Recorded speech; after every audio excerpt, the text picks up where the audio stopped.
Hello, and welcome to episode 4 of the Happier Active podcast. I'm feeling very pleased with myself, proud of myself that I've managed to keep this up and do 4. And I'm loving talking to all these amazing women and practitioners and meeting all these incredible people and getting to share with everyone what it is that they do.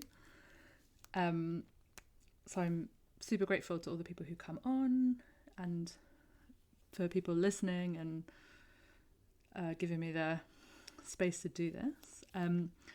Today I have Cassandra Juniphant, who is incredible. She's an amazing person. She has like an incredible energy and joyful spirit that I can't wait for you all to hear. And I'll be back at the end with some exciting news. Thank you so much.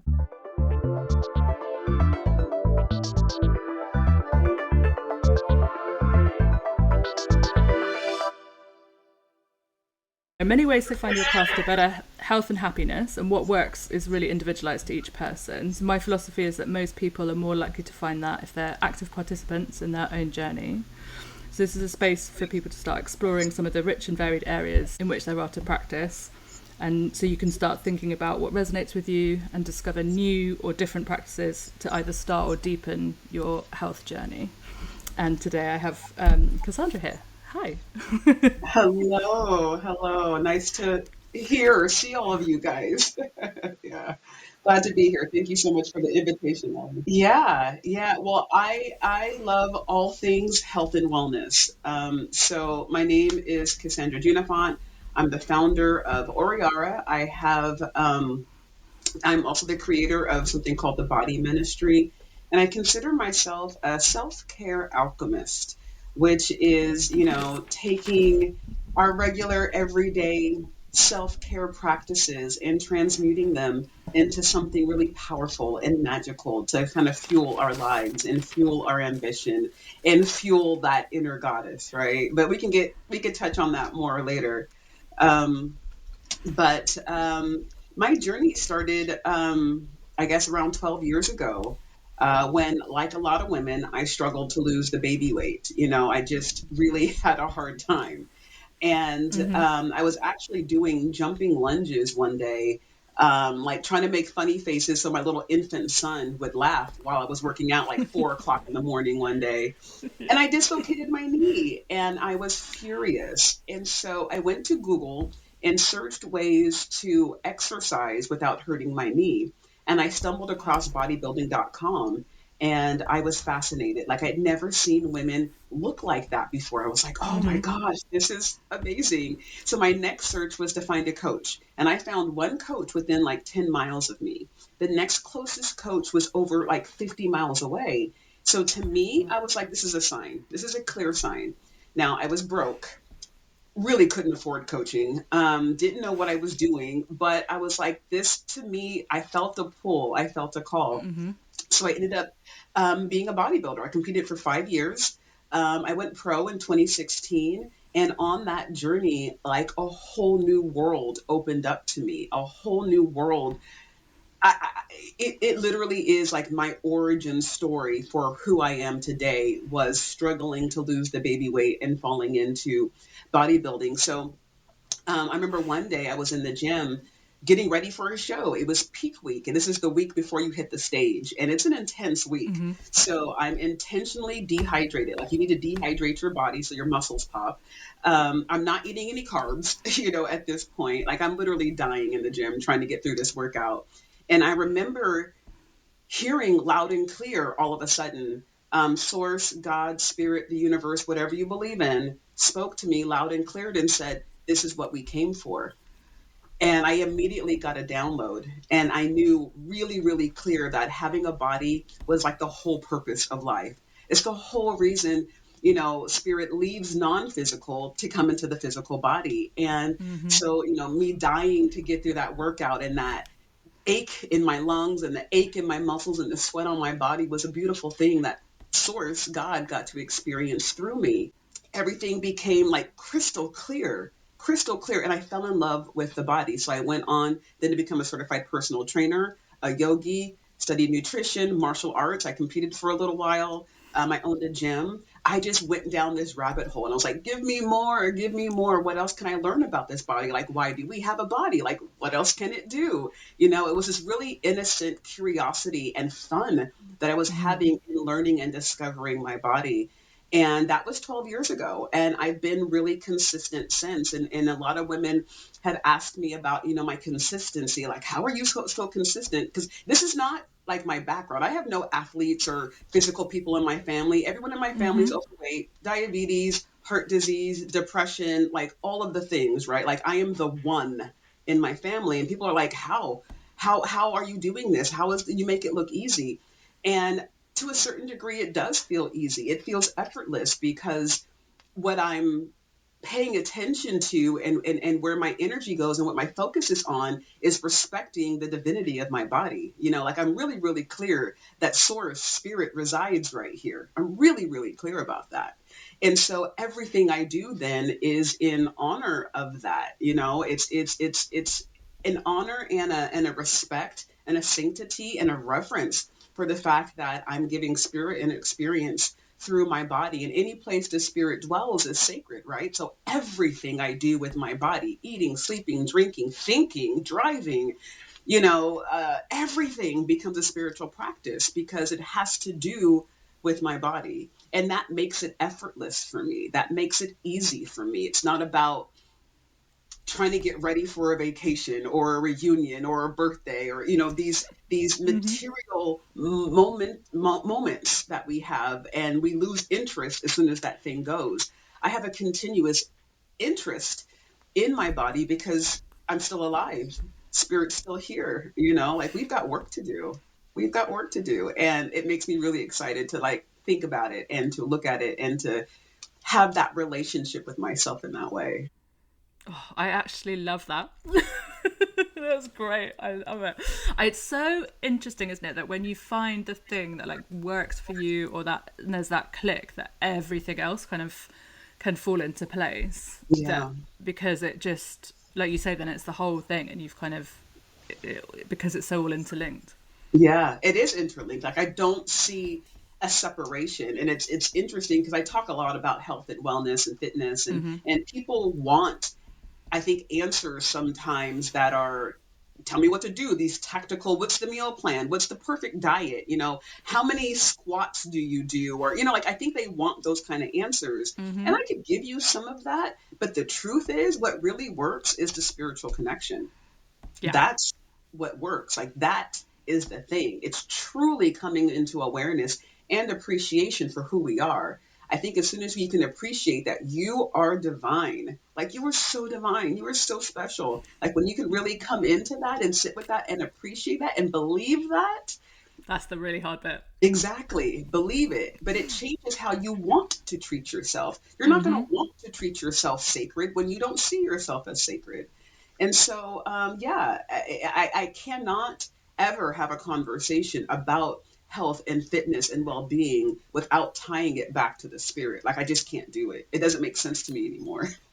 Yeah, and I think that's how people as well, because like you say, lots of people, and actually how I ended up in coaching is similar in that I was a personal trainer, and a lot of women would come to me and want to be like, I think I'll just feel fine if I lose my baby weight, and Yeah. actually you'd start, and Yes. that is not that, because so much has changed and there's so much has happened, and there's this huge shift, and actually what they often need is like a look at everything, like what Oh, is all 100. the things that aren't working or that have changed and you haven't processed, or and so, and it's actually a great moment in women's lives to have that, because they maybe have a new why if they're a first time parent, or they've got that real motivation to help make that body spirit connection and really big progress. Yeah, no, you're absolutely right. It's pivotal. We are, and I think you said something, very powerful because that is a special moment that I think a lot of us are ready to rush past. We just want to get back to our pre-baby whatever, and it's like, no, why are we?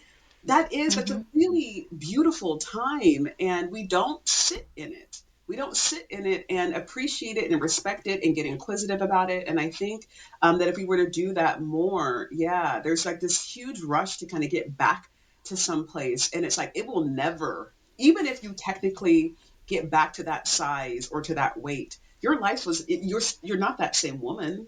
You're No. not that same person. So yeah, really coming into appreciation for where you are today. So it's so important. Yeah, and I think it's one of those, because there are obviously, even if you don't have kids, there are moments in your life where that can happen. But that's Yeah. a more, I guess, it's when people are thinking about it. Almost everyone is thinking about it in that kind of postpartum point, so it's a bit easier to tap into it.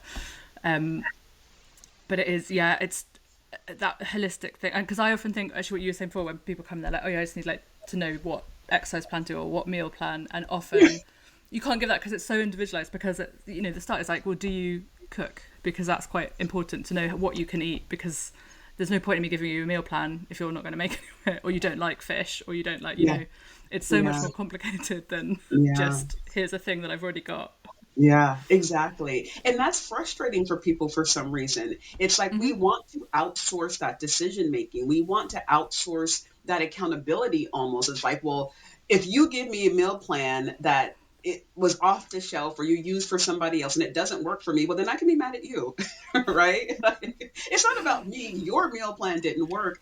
And just this outsourcing is something that we really need to pause and give thought to. Hmm. Even when I do talk about nutrition, it's never about a diet or a meal plan.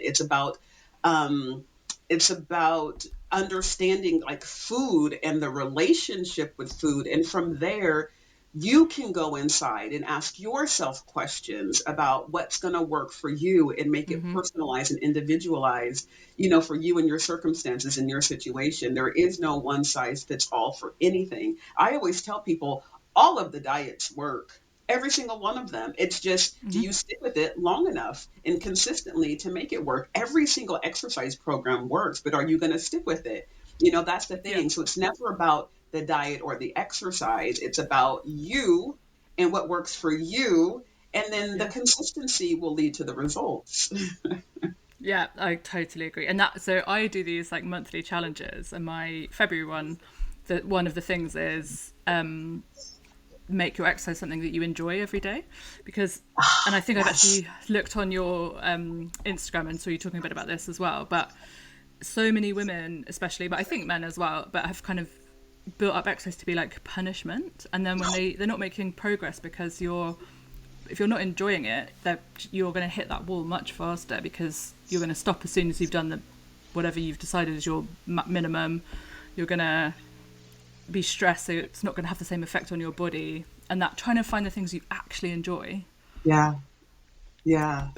It's like a novel concept, right? Like, I get to enjoy myself. Like women, we are so a glutton for punishment. I don't understand Hmm. our mindset around, like it has to be hard, it has to be difficult. I've done something so bad, in my mind about with my body that I have to punish myself and punish my body to atone for my sins in order Yeah. to, move forward. And it doesn't have to be that way. I remember hearing this saying, there's no happy ending to an unhappy journey.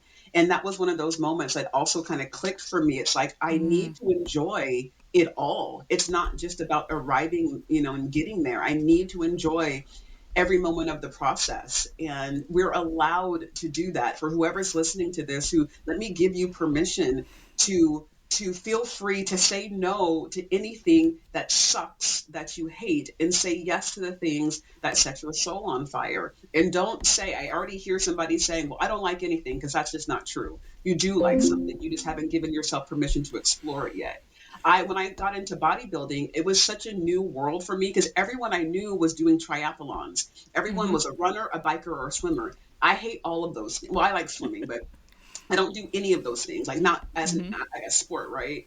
And Yeah. so I didn't know that I could get in shape. Like it didn't even occur to me that there was something outside of those things that were happening in my immediate circle that were available to me. I just didn't see it. And so for so long, I just didn't do anything because I was like, well, if this is the only ways that I can work out and I hate those things, I'm just not going to put myself through that. So I just sat there. I just didn't do anything until I stumbled on bodybuilding. And I was like, oh my gosh, there's bodybuilding, there's powerlifting, and then from there I stumbled into yoga. From there I stumbled into martial arts. Like I gave myself permission to just try things and see what can this body do? Like, what does it like? I even met this woman online. She just jumps rope.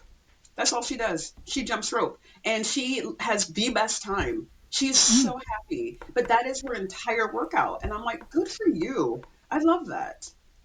Yeah, I was actually saying to someone this week who, same sort of thing. She was just like, I hate running, hate cycling, done this and that. She's got a young kid. I was like, well, just like put some tunes on YouTube and dance with your kid, in front of your kid, make them laugh. And she was like, it's not really exercise. Like, if you're dancing properly, your heart rate's going to go up. That is exercise. Like, it It doesn't is. have to be in a gym, and your kids will love it. It's fun. It's Yeah. silly. But if Yeah. your heart rate goes up, that counts. Yeah. 100%. And I've actually even gotten away from the terminology of exercise and just moved to movement because Yeah. it really just is movement. But like you said, she was like, dancing's not exercise. And it's like, well, it is actually. You're moving your body. That's the point. And I think, yeah, just recognizing movement, whether, and even walking. Women completely underestimate the power of walking. My primary workout besides yoga is walking. I walk Yeah, me 30 too. minutes every morning and it's just that's it. I'm not power walking. Nope. I don't have weights on my ankles and wrists. I'm just walking, Yeah. right? And that is exercise and it feels Mm-hmm. amazing and I won't miss a morning of doing it even though it's cold and it's rainy sometimes. I will not miss a morning of my I do sunrise walks. I like to walk Oh, first thing in the so morning when nice. I wake up and I won't miss a morning. I will not miss a morning because it's so like it fuels me and I want women to understand that even just walking is more than enough. It's more Yeah. than enough. Well, I think I even read like just walking for 30 minutes a day like reduces your heart attack risk by 80% or something. So it's just like a 100%. good, it's such a nice easy win, like straight It away. is. It is. Yeah. So give yourself permission to just walk. Yeah. Yeah. And it is, I do, yeah, it's so interesting this trying to get people away from the idea that any of this stuff has to be horrible. Like the whole point of being healthier should be about your body feeling good, your mind feeling good. So finding things that you love and enjoy is probably more than half the battle. Because A, Yeah. like you said it, then you can keep doing it, but also then you're happier and that has a positive effect because your stress is reduced and then it's like a upward spiral. Yeah. Yeah, it is. That's a good point. It is an upward spiral. I mean, and that's the goal, right? Like at the end of the Mm-hmm. day, why do you want to lose weight so bad? Yeah. Because you think losing weight's going to make you happy, Mm-hmm. right? Like that's the connection that we're drawing. Well, how about you start with the happiness and let the losing weight, like I think we have our priorities backwards. We always want to, we think that once we get there, then we'll be happy. But if you can start with creating a life that you love and it's filled with activities, including movement and food that you love, if you can start there and the happiness is the launching pad. Imagine what follows, Yeah. imagine what follows. I can tell you what follows. It's a magical life. It's a life of your dreams. One of my favorite quotes that I came up with is a healthy body vibrates at the frequency of your wildest dreams. There's something about being like happy and healthy that really is an aura. It is something that we radiate and it Mm-hmm. attracts back like um a like reality. When I was bodybuilding, I was doing that alongside, I was a single mother at the time, and I was doing that alongside my corporate career. I'd been in human resources forever. And at the time, I think when I started bodybuilding, I was a director of human resources, but moved up to VP. And I say that my bodybuilding journey was also professional development. My bodybuilding journey allowed me to show up to myself and the world in an energy that brought amazing beautiful things. Like I got the Mm-hmm. promotions, I got the raises, I met incredible people, like my life opened up. And I don't think it's because of my like physical body and how my body looked. It was more the energy that I radiated. It was more the joy that literally oozes from me. Because we've all met, healthy, fit, even beautiful women who are miserable and you can't stand to be around and they don't exude that energy. You're like, get me away from her, right? Like, because that's a very real thing. It's not about the Mm-hmm. body. It's not about the look. It really is about the joy that you allow to, kind of like flow from you. And I'm just that joy. I'm that woman. I'm like, yes, I want to be happy. And so, during my bodybuilding career, my professional career took off. It took Mm-hmm. off, and I couldn't explain it. Everyone was like, "Oh my gosh, your abs! Oh my gosh, your trophies. And I was like, yeah, but there's something really special happening on the inside. Like I'm literally changing in here. And Mm-hmm. what you see is just the overflow from the transformation that's taking place inside, and everyone can feel it. And I really, yeah, attracted a reality to me that matched how happy I was on the inside. Yeah, I mean, I can feel even through the computer that you've got like amazing, joyful energy. Thank you. It's so great. Yeah, it's Yeah. so interesting. I think that thing you said about people who, and you can see it on like social media a lot, where everything looks perfect and quite managed, but you can kind of feel there's like a tension and a stress that's coming through, and so Hmm. then and sometimes when you can't quite figure out what's wrong, but something feels off, and then that is kind of what it is. It's like the inside and the outside aren't matching. Yeah. Yeah. It's missing coherence. It's missing Mm-hmm. harmony. And yeah. And I will say that while that is absolutely true, the outside might look perfect, but the inside there's some friction going on. Part of the reason I got started my weight loss journey at all, not my bodybuilding journey. So Mm. before bodybuilding, I had just graduated from my master's program, and I graduated with honors. And I didn't know I was smart. I was so proud of myself. I was so proud of myself for like this is as an adult woman with kids. Like Mm-hmm. I graduated an MBA program. I was like, oh my gosh, I can do this. And when I started, the inside of me felt so proud. But when I was looking in the mirror, I was like, that doesn't look like how I feel. Mm-hmm. I'm not seeing her. Because the MBA program did a number. I mean, it was a lot. So I didn't take They care do of a lot of myself. like tear you down to build you up type stuff as well on those, don't they? It was that, and it was also a lot of partying, like Oh, MBA, okay. we were all professionals.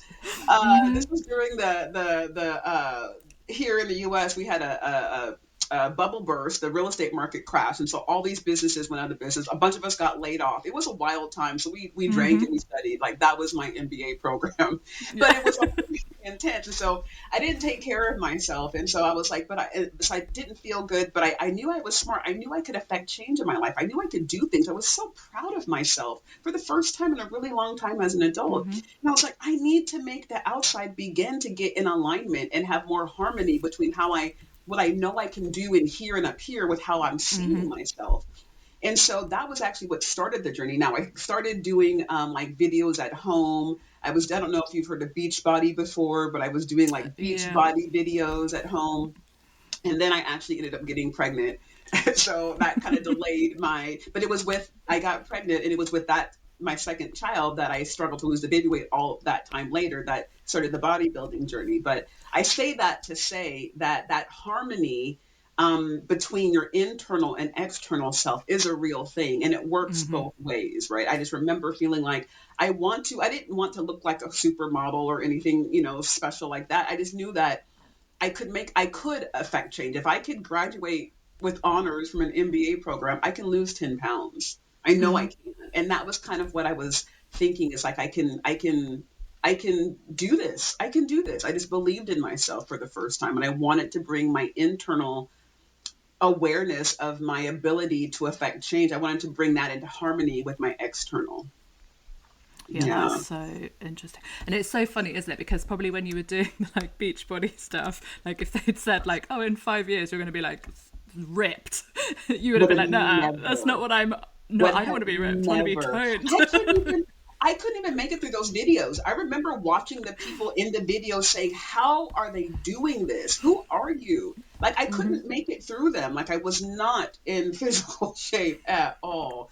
And so, yeah, if you would have told me that then, if you would have told me any of that, being a bodybuilder, owning a gym, going on to do all the things that I've done, founding my company, like if you would have told me that then, there's absolutely whew, yeah, there's absolutely no way I would have believed you. I was living in a Yeah. completely different, like, reality, just a completely different timeline. And so, but that's the beauty, I think, and the power of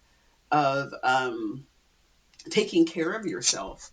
Mm-hmm. And it's true transformation. I mean, like it's truly changing form. Yeah.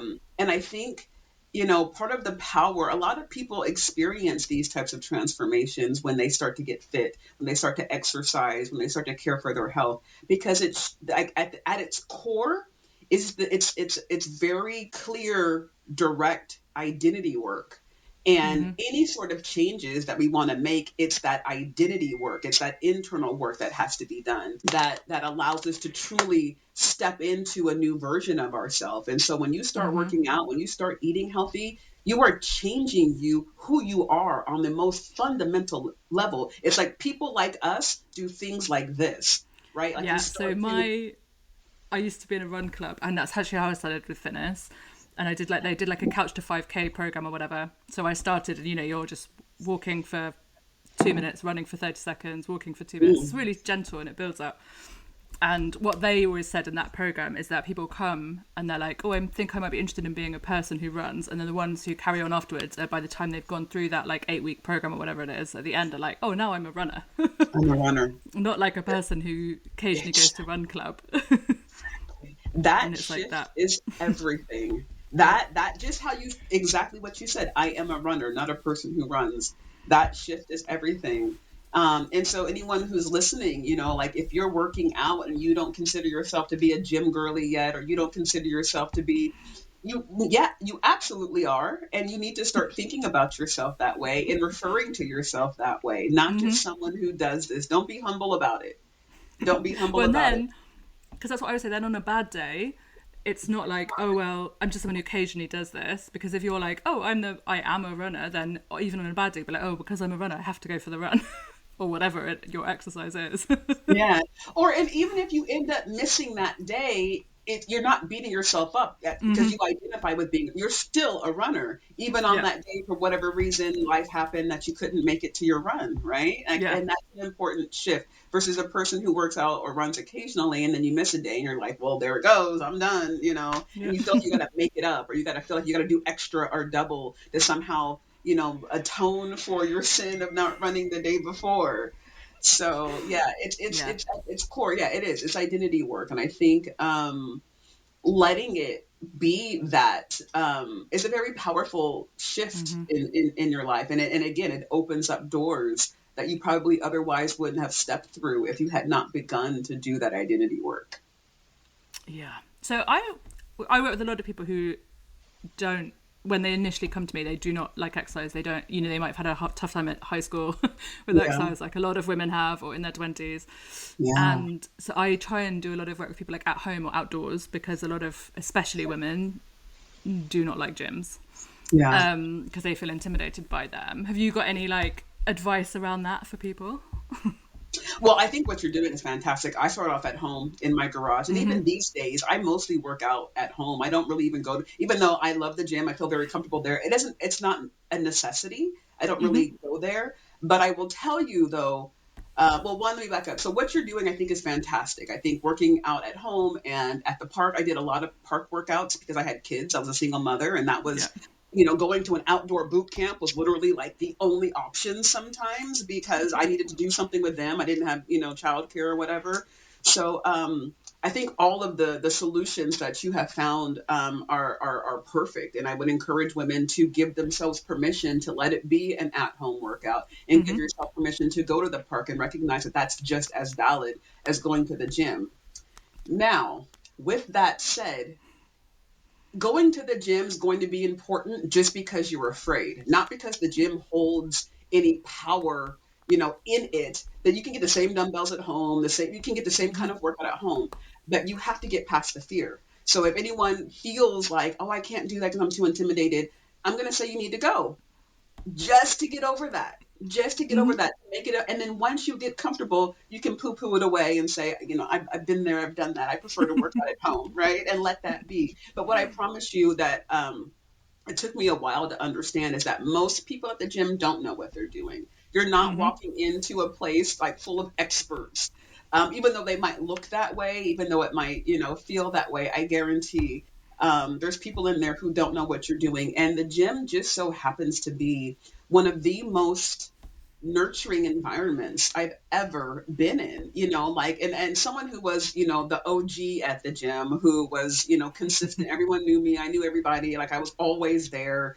When I would see new people come in, I was so proud of them. And I would sometimes see people come and then they would leave and then I wouldn't see them again. But when they came back, I always made it a point to like congratulate them on being back and be their friend. I've loved watching and witnessing other people's weight loss journeys and just saying to them, hey, I see you and you look fantastic. Keep up the good work. Mm-hmm. Like, and that's not just me. I did that, but I knew lots of people who did that. And the people there are so willing, like we're all about like that life, right? And we love meeting other people who are about that life. So if you're Mm-hmm. saying that I want to be a part of your tribe, we're like, game on, let's go. Like, what do you need to know? Do you Come need to know in. about supplements? Do you need to know about stretching? Do you need to know about cardio? Do you need to know about lifting? Like, what do you need to know? And don't go to a ladies' room in the gym. It is the like nicest place you could ever possibly be, where women are constantly complimenting each other Mm-hmm. and just giving each other recognition for being a woman at the gym. It's a beautiful environment. So if you're someone listening who does the at home workouts and the park workouts, that's keep that up. That's beautiful. But I challenge you, I dare you to spend a month at a gym and see, just experience that for yourself. I promise you, it's not nearly as scary as you think it is. Yeah. And I also think like sometimes just seeing what is possible by seeing other people, it It's can very open your motivating. mind to like, yeah, what Yeah. you can do.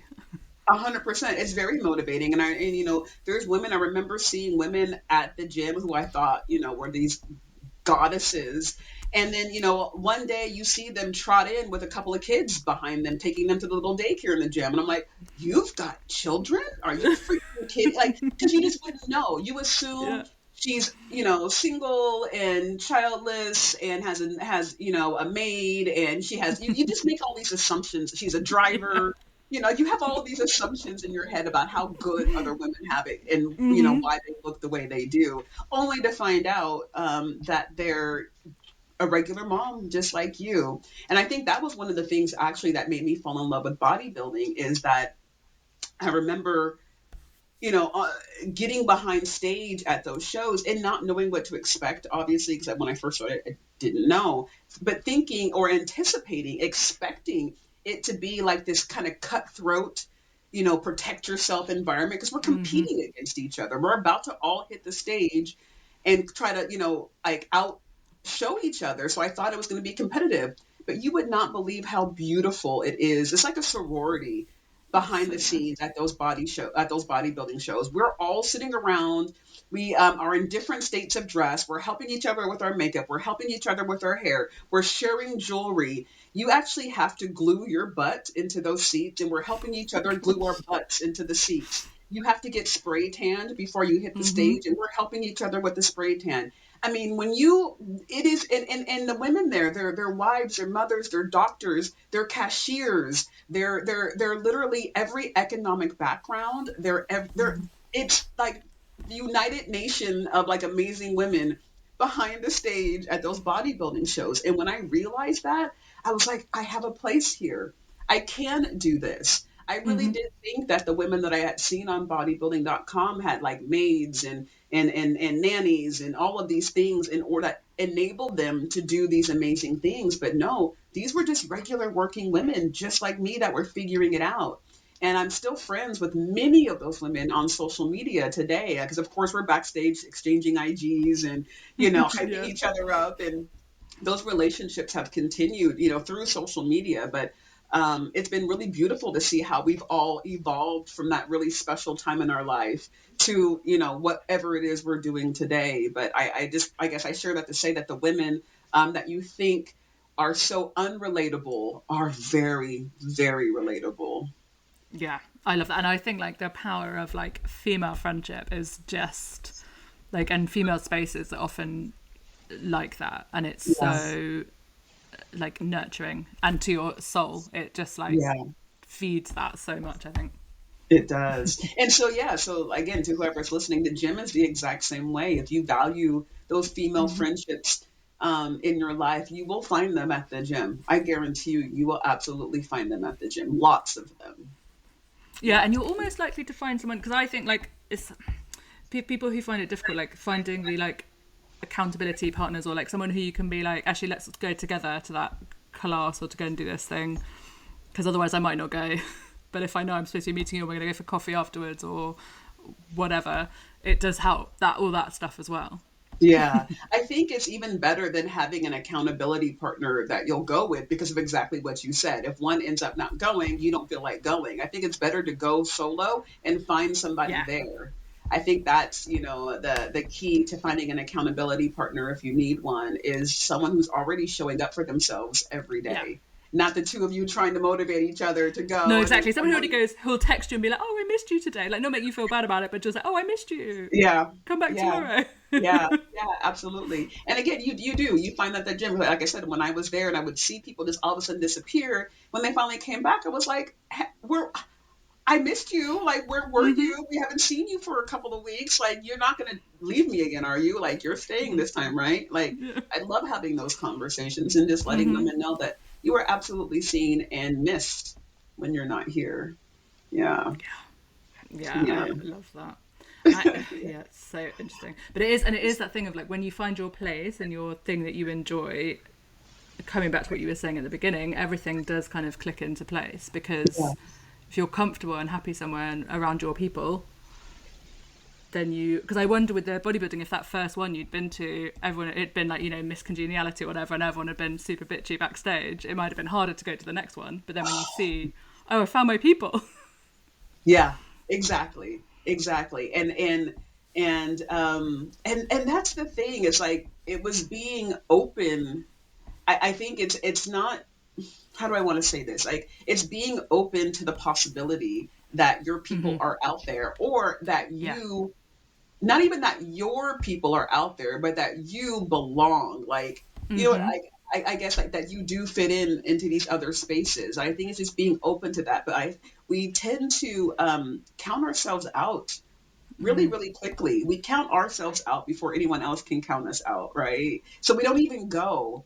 And I think the secret to like longevity in your health and wellness journey is being curious. Always being curious about what's on the other side, being curious, what is a gym experience like? Who are the women that go to the gym? My life is changing and maybe I can't go to the gym anymore, but what other exercises and ways of being of movement are possible to me? Or my body, I just hit menopause and my body doesn't agree with those foods anymore. So what Mm-hmm. is it that, my body wants to eat? But it's just having that curiosity Yeah. that I think really opens up, again, a whole new world of possibilities that are available to us on our health and fitness journey that we don't often think about or give ourselves permission for, because we see it done like these certain ways on social media and think like that's it. Yeah, and I think like we also forget sometimes that when we're looking for new things or different things to try, they're people who, when we Google or search come up, are probably people who've been doing it for 10 years, so they're already experts, and we often expect to go in and be like able to do it at that level straight away, and then we're like, oh, I'm really bad at this. Never Yeah. mind. Yeah. Yeah. No, allow yourself to be a beginner, right? At everything. Allow Yeah. yourself to be a beginner. Um, that is so important. I remember when I started yoga, because I'd been a bodybuilder for a while and my body was tight. I didn't stretch as a bodybuilder. Like they don't Mm-hmm. make you do that. So I just didn't. And my body was And so tight. presumably, if you stretch, it'll do stuff to your muscle definition anyway if you're competing. So that's the thing. Even though there's so much value to it, us bodybuilders are like, I want muscle. All I'm going to do is focus on muscle. And so we're like, you poo poo and dismiss the stretching. So I did not stretch, but I literally got to a point where I felt like my body was going to break. I was so Mm-hmm. hard and so brittle. And I was like, oh, okay, I'll do yoga, I guess. 'Cause people were suggesting yoga. I was like, oh, okay, I'll try it. And I was like, this is going to be like, it's too easy. Like I'm a bodybuilder. I'm so strong. Like Yeah. whatever. Like if you're going to, I'll do it because you're asking me to, but I'm, going to kill this. And it's going to be like, I was so cocky. I was so cocky and I was so arrogant until I started. And I was so humbled. I was so humbled. I couldn't make it through yoga classes when I first started. Like it humbled the hell out of me. And I had to go back. I continued it, but I had to really drop the ego, drop the expectations, and allow myself to be a beginner and not know how to do anything and not Mm-hmm. know how to, yeah, be a yogi. And but dropping that again opened up doors that allowed me to learn, that allowed me to, kind of figure that out.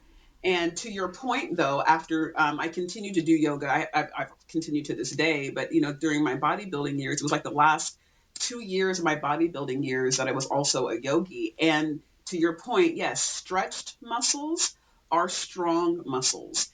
And I don't think we talk about that enough, is that when you stretch, your muscles and your ligaments and your joints, you've got a full range of motion where that you're able to Mm-hmm. recruit muscle with.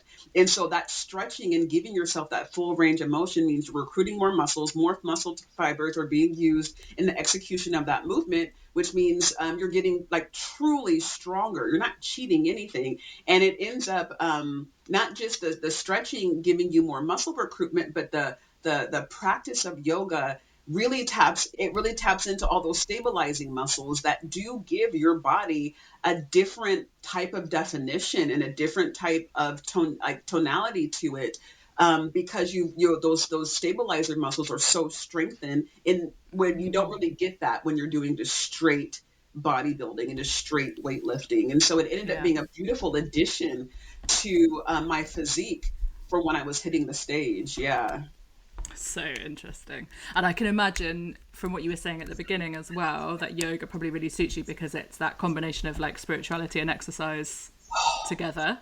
Yes. It's like Yes. in one. Yes. Yoga is everything.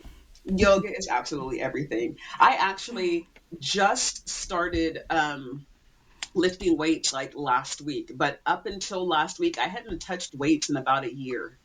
Wow. As a bodybuilder, as someone who loves lifting weights, I just wanted to, it was curiosity. I just wanted to Mm-hmm. try something new. I'm going through a life change. And I thought one of the things I could do to embrace this life change was embrace a new workout, let a new energy and way of being enter my life. And so I only walked, did 30 minutes of walking daily and yoga a few times a week. That's all I was doing for the past year to kind of allow myself to experience this change of life that I was going through. So the last year, yeah, it was just spent on yoga, and it has given me so much. It is so much. Like yoga is everything. Mm-hmm. It's absolutely everything. I can't say enough good things about it, and encouraging women to go and give it a try if you've never tried it before. But it is that oneness. Like there's doing yoga and then there's being a yogi. And I Mm-hmm. consider myself a yogi, really taking those lessons from the integration you experience during the practice and letting Mm-hmm. it be a lens and a perspective that I have about life in general, which is the oneness, which is the mind, body, spirit connection. Yeah. Yeah, it's funny. The first time, a couple of times I went to yoga, I was so focused on like what I couldn't do and other people in the class could do. And actually, I Yeah. realized when it had clicked for me was when I'd stopped noticing because I'm not very flexible. So when I think probably similar to when you said it about because I used to be a sprinter, so I have like big legs, really tight hamstrings. So like Yep. all of those, it took me so long. And I mean, I'm still can't do loads of the poses properly because I just like they're very modified, so I just cannot get the Yeah. flexibility. And it took me such long. I mean, now I don't even notice what other people are doing in the class, and that was the point for me when I realized, oh, I finally like actually into this properly because I'm Yeah. now only focusing on what I'm doing, and I have completely stopped noticing whether everyone else is doing it really well or not. That is so important. And most of the yoga classes I've ever been to, the teacher tells you that. Don't look to your left. Don't look to your right. Don't pay attention to what anyone else is doing. This is your practice and your practice alone. Yeah, And giving yourself that attention is, we don't often give ourselves that kind of attention, right? Like we're yeah, either distracted doing something for somebody else or we're watching somebody else. Like we don't really just give ourselves that time. And yeah, it's really, really potent to spend that kind of quality time with yourself. yeah. That's what I really like about walking. Actually, that's my, and I'm similar to you, but the opposite. I have to walk in the evening because we have dogs and a toddler, and so my husband does the morning walk, and then he does after bath time, he does bedtime, and then I go and do my evening sunset walk. Nice. Because we both like to have it, so it's that, you know, give and take. And I really like it at the end of a busy day, that real reflection, and I, you know, don't take my headphones, don't look at my phone, and it's just like half an hour to 45 minutes of like real peace and like introspection. Yeah. It's funny, when I first started walking, I took my headphones thinking, oh, I'll listen to a podcast or I'll do something productive. It does not work. It even makes me feel kind of cringy thinking about it. Like, no, just no head, just peace, just nature, just walk, like just, leave it all behind. But yeah, so I do my walk in the morning, and then I usually do yoga in the afternoon, kind of to wind down and to like just release whatever it's, the last several hours of my day have been like. And yeah, it's that time with myself again. So yeah, I completely understand that. Yeah. Oh, thank you so much for your time. I really love talking about this, and I feel like it's a good place to end, where we've got back to that mind, body, spirit thing that we started at. Yeah. If people want to like get in touch with you or hear more from you, what's the best place for them to do that? Yeah, so please visit my website, oriara.com. It's ORIARA.com. And, my company, Oriara, is a self-care company. After having been on a fitness journey for a bazillion years, I recognized that I was sharing what I was doing, my self-care practices as a single mother, as an executive, as a Black woman. I was sharing my self-care practices. And so my company, Oriara, is a self-care company that helps women, modern women, revive traditional wellness practices. A lot of the things that we talked about today, like walking and things like that. And but specifically, I'd like to mention that I've got a book coming out February 22nd. It's called The Body Ministry, and it's a playbook for women who are starting or are on a health and fitness journey. And you will totally understand this, and I'm sure your listeners will as well, that your health and fitness journey, you might think it's a physical experience, but it's really an internal transformation. But oftentimes we don't have anyone taking us through that internal transformation. And so this book is that. It is your cheerleader, it is your guide, it is your wise best friend, it is your coach, to take you through a 12-week internal transformation that supports your external transformation. And so anyone who's looking to, like I said, whether you're looking to start or you've been on one, you're going to want to pick this up to be a companion on. So if you've got a trainer, if you're doing a boot camp, if you've got a nutritionist, that's perfect. This is going to supplement that to make sure that you're getting a total 360 transformation. And of course, that can be found on my website as well. Awesome. Thank you so much. This has Yes, been thank amazing. you. Thank you, thank you, thank you. This has been so great.